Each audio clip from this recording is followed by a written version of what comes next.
just paranoid, or am I stoned?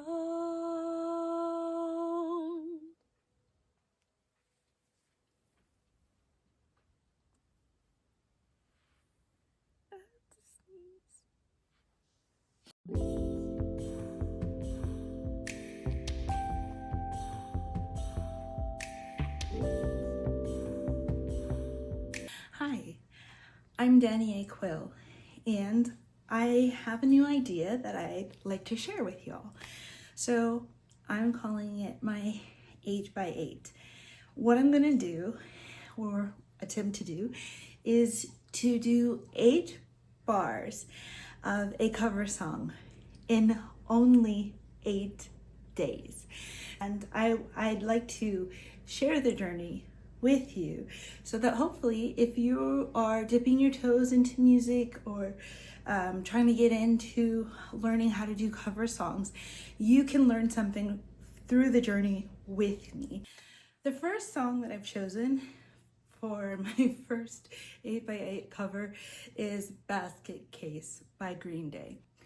Now, I am not going to do only 8 bars of this song because it's such a beautiful song. I love the chord progression. I love the lyrics. I think they were ahead of their time. So I want to give it the full treatment. So we'll see how long it takes for me to do this. The perfect example of a song selection process for me because it's something that is outside of my personal style. My personal style is more jazzy or classical, so I'm gonna give Green Day's song a classical treatment. For one, I'd like to do a fully acoustic version a la Bridgerton, so that's something that they could play in my doctor's office and I'd be like, what is this? Oh my goodness, this is Green Day, no way. And then I'd also like to give it another treatment that's also acoustic, but with the words, with the lyrics, something akin to Plain White Tees, Hey There Delilah. And this is an important point as far as song choice, because I wouldn't choose something that is already in my style.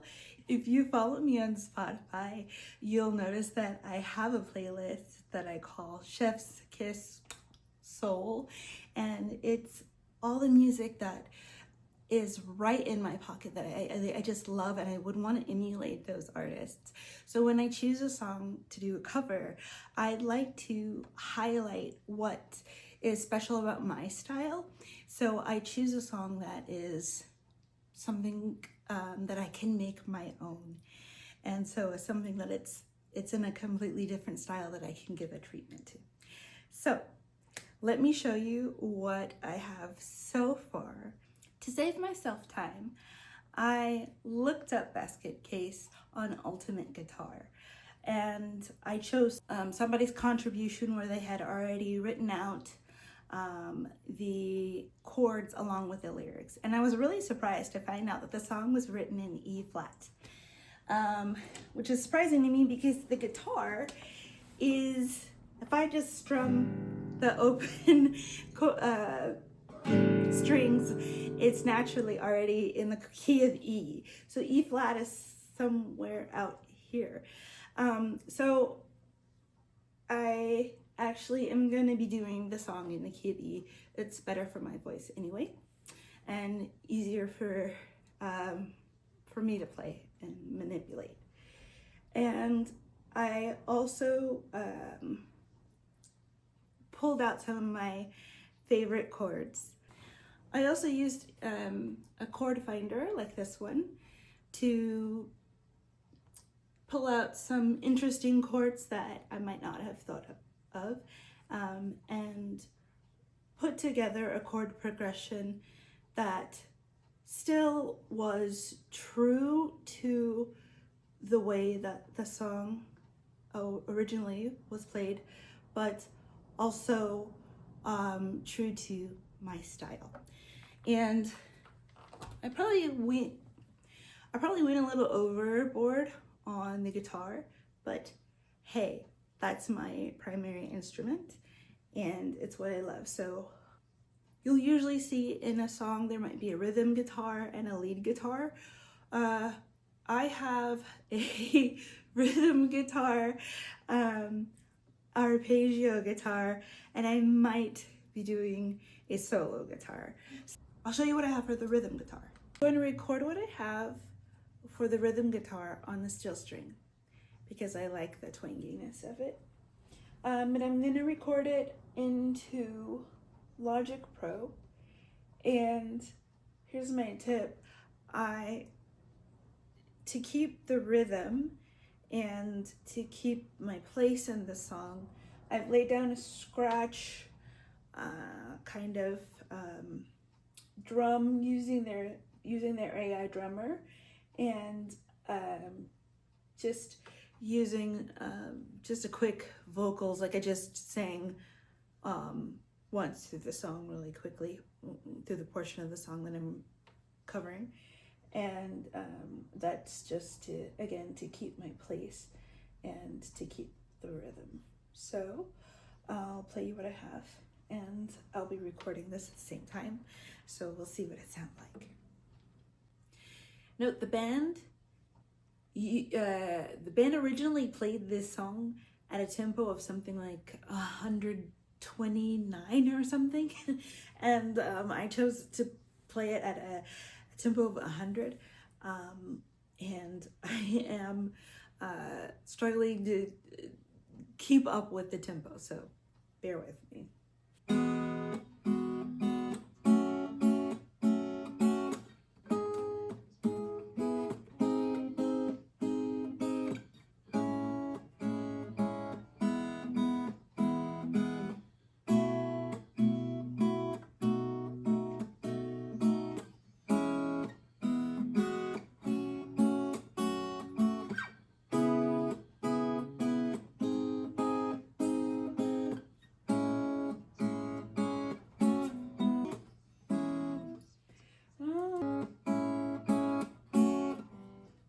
No. Maya, I can't see through you. Thank you. I've got my old scratch vocals here. I've got the new piano track that I just laid down. The only purpose of this track is to keep me on tune. And then I've got the drum track, which the purpose is to keep me on time. And so I'm gonna record new vocals because these vocals are throwing me off when I'm trying to play my piano, because they're not on time. There's one specific spot where it's like they just completely go off and trip me up every time. So I'm gonna get rid of these, and I'm going to record new scratch vocals here. Wow, that microphone is really loud. I'm gonna have to turn this down. Oh, actually, I gotta turn it down over here on my Scarlett Solo. So what I'm gonna end up doing is recording this on my Rodent condenser mic, and it's just a scratch, so it doesn't have to be perfect. It just has to be on tune and on time. No problem, right? We shall see. And the reason I'm doing that is so that I know where in the song I am while I'm playing the guitar, so that I know which chords are appropriate. Since I'm not really making this up, but I'm kind of making this up, but it has to go along with the words. So here we go.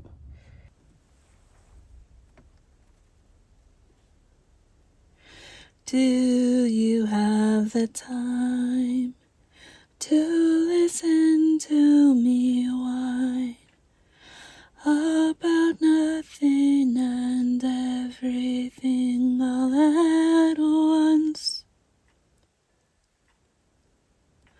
I am one of those melodramatic fools, neurotic to the bone, no doubt about it. Sometimes I give myself the creeps. Sometimes my mind plays tricks on me. It all keeps adding up. I think I'm cracking up. Am I just paranoid, or am I just stoned? I like the second version better. Alright, so the next thing you do is to get rid of the piano and replace it with beautiful guitar arpeggios and guitar chords. And hopefully, now that I've gotten rid of all the distractions, I'll be able to do just that. Alright, so this is the third day since I started shooting. And as you saw, the second day, I got nowhere on the guitar. But I just needed more practice, basically. So that's the thing that's going to make these 8 days a challenge. Now I have practiced until, as my friend once told me, goal of practice is not to practice until you get it right, but to practice until you can't get it wrong. I don't think I've quite reached the can't get it wrong, but let's give this a try. Sure, why not? Let's see.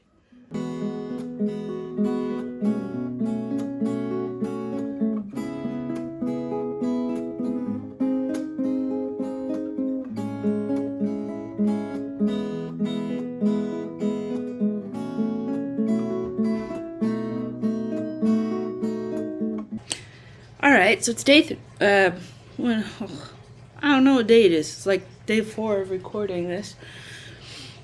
And I got some pretty good takes yesterday, some near or perfect or near perfect takes, but it takes more than one perfect take of guitar, because you don't never know like what the microphone is picking up. Live music, it might sound great live, but then when you go back to listen to the recording, you might find some funky things. So I'm going back and forth between several takes, listening and swiping over which parts fit best together. For instance, here I played the right thing, but if you listen to...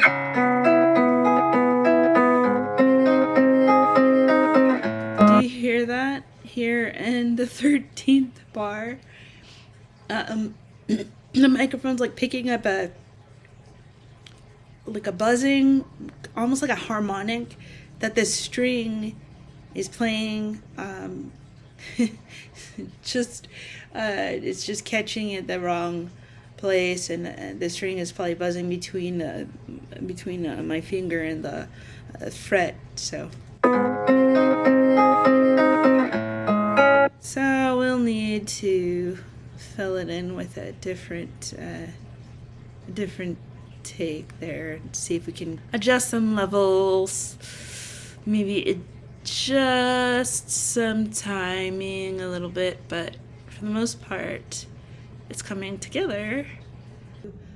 Today I was hoping to get to my bass line and work on my drums a little bit, and I can do that a little later in Logic Pro, but for right now especially, I want to change things around a little bit. I chose to use a G7 instead of a G minor at one point in the song, and I knew it was a bit of a risk, and sure enough, I'm not liking it. I like it, I really like it, but it changes the song a little bit too much. Any of the G7 chords has a really strong pull to it. I knew there was risk when I chose my G7, but I really liked the way that it felt in the flow at the time. But now I'm not feeling it as much because it does have that pull to it and wants to pull me in a different direction, and then the song should be going. So for example, if I'm doing, do you have the time to listen to me whine is where it wants to take me, but it should be, do you have the time to listen to me whine. That's where the song should be going. So everywhere where I used the G7, I'm gonna go back and change it to a G minor. And that'll be my project for tonight. If I have time, I'll see about adding a bass line and playing around with the drums. And if not, I know what I'll be doing tomorrow. And if you have any questions about music theory, like you want me to go more into the whole G7, G minor thing, just leave me a comment.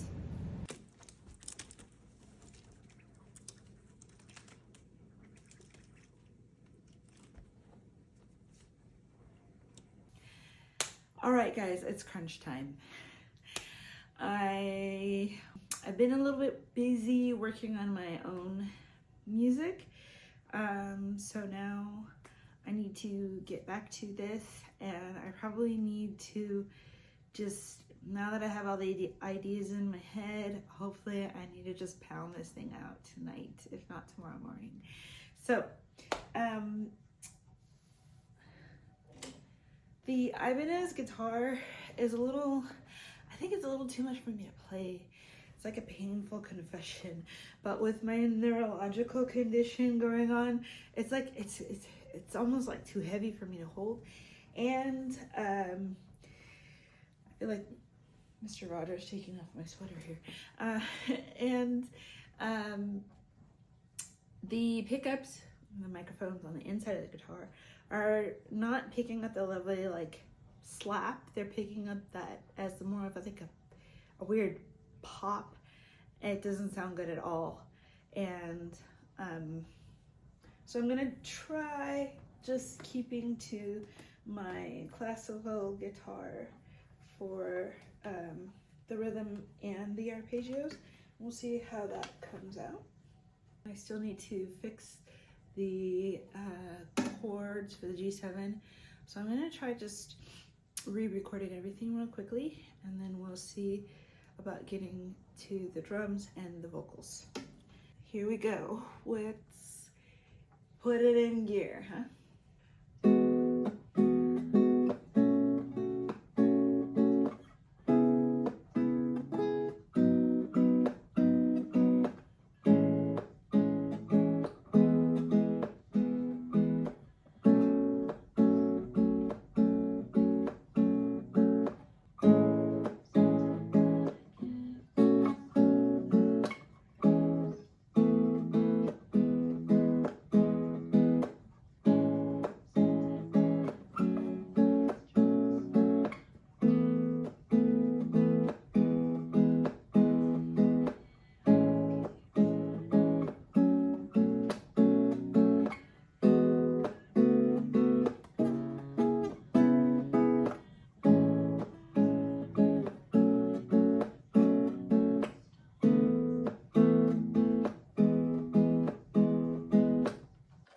This is my recording studio. Glorified closet, you know. But this is my setup. And over my piano bench, I have a beam that I just hung up there, and I have a sash. Right now it's just a sash. I'm hoping to get something a little more permanent or more sturdy later, but this is so that I can hold on to it, so that I keep my hands over my head, to keep my airways, my lungs and stuff open while I'm singing, so that I can breathe and sing better. And and that helps kind of with my neurological condition, which the biggest challenge sometimes is breathing and being short of breath. I'm going to take I'm going to be recording some vocal takes now. I like to record like with one ear not in my headphones, but then again there's the direct monitor on the Scarlett Solo that that really helps with being able to hear yourself better. So I might try that. I haven't been using that. Or might try half on, half that. Let's see. Sometimes my mind plays tricks on me. It all keeps adding up. I think I'm cracking up. Am I just paranoid, or am I just stoned?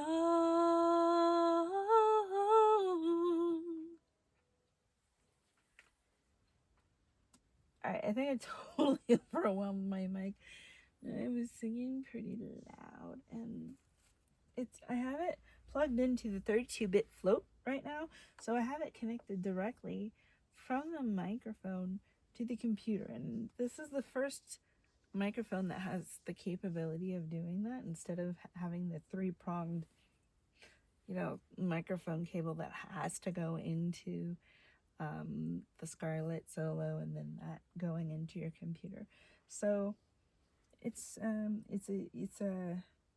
USB-C cable, so it's very interesting, but you still can overload the thing. But I might not have. So, it's nice to not have to worry so much about getting the levels just right. But it's still possible if you lose data, you lose data. There's two different methods I take when it comes to approaching backup vocals. So sometimes I meticulously plan them out and kind of work them out in my head and on the piano beforehand and sing the different parts. Yeah, I do that, but that's like a minority of the time. Most of the time, I'm not sure what I want to do with the backup vocals, so I'll just mess around and I'll play the lead vocals after I record them, and then I will just record myself live singing along with the lead vocals and just doing different things and seeing if it tries and if it goes and what sticks, and just trying different things out. And then I will come up with something, and when I hear something that I like, then maybe I build on that and I try to make it into a pattern and maybe build that pattern out from there. Already, ahead of the game, I already have the pattern from the original, so I'm just gonna try that out and see if I can emulate it with the pattern on the cover. So here we go. Sorry you can't hear this, but you'll be able to hear once I've done everything. All at once. Hey y'all, it is night 8 and I am so tired. As you can see, there's been a bit of Christmas decorating and wrapping going on, so yeah, I've been a bit busy with that, and I will be doing some video editing tonight, but hopefully not a whole lot, because tomorrow is Christmas Eve. So I think I'm gonna be taking a break for that. I mean, if this was a real 8x8, I would be in seriously hot water panic mode right now. But like I said before, I'm doing a lot more than 8 bars of this song. So I think I'll give myself a break at this point and see where I end up after the holidays. So Merry Christmas and Happy holidays, whatever holiday you celebrate. And I will see you real soon. Take care.